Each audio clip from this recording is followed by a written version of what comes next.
ধনেপাতা কুচিয়ে নিয়েছি, সঙ্গে কাঁচা লঙ্কা, সেগুলোকে ভালো করে পরিষ্কার করে ধুয়ে নিয়েছি। এরপরে বেসন মেশাচ্ছি, বেসন দিয়ে ধনেপাতা দিয়ে পকোড়ি বানাবো সন্ধেবেলায়। এখন সন্ধে হয়ে গেছে, বর এসে গেছে, তার জন্যে চা দিয়ে খাওয়ার জন্য বানাচ্ছি। শীতকালের দিনে গরম গরম করে সঙ্গে সঙ্গে খাওয়াটাই খুব ভালো লাগে। সেই জন্য দেখো নুন দিয়ে দিলাম সব রেডি করে।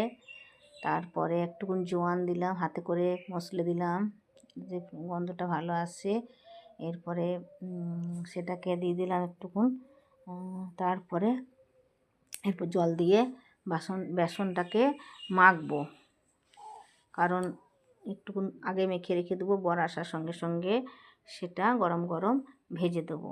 এরপরে একটু হলুদ দিয়ে দিলাম কালার আসার জন্যে। আর তারপরে জল দিয়ে ভালো করে মেখে নেব। মাখার পরে কিছুক্ষণ রেখে দেব। রেখে দেওয়ার পরে ফাটা হয়ে গেল। এরপরে কড়াই গরম করতে দিয়ে দিয়েছি। দিয়ে সেটা কড়াই গরম হয়ে যাওয়ার পরে ছাড়বো ওটাকে। দেখো খুব হাই হিট দিইনি, গ্যাসের ফ্লেমটা মিডিয়ামে দিয়েছি, কারণ পুড়ে যাবে, ভেতরটা কাঁচা থাকবে, বাইরেটা পুড়ে যাবে। সেই জন্য একে একে ছেড়ে দিলাম হাতে করে। এটাতে আর অন্য কিছু দিইনি, পেঁয়াজ টেয়াজ কিছু দিইনি, শুধুমাত্র ধনেপাতার গন্ধটার জন্য এটা করেছি।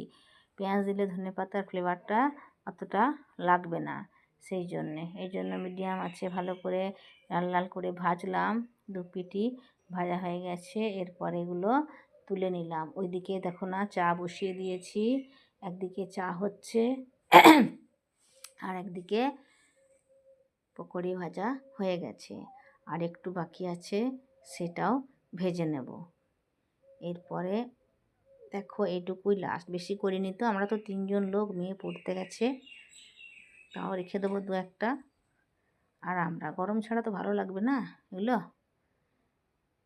তারপরে হয়ে গেল, তুলে নিলাম। এরপরে গরম গরম চাও রেডি করেছি। দেখো চা রেডি হয়ে গেছে, চা আর পকোড়ি নিয়ে এবারে যাই বরকে দিয়ে আসি, সন্ধেটা জমে যাবে।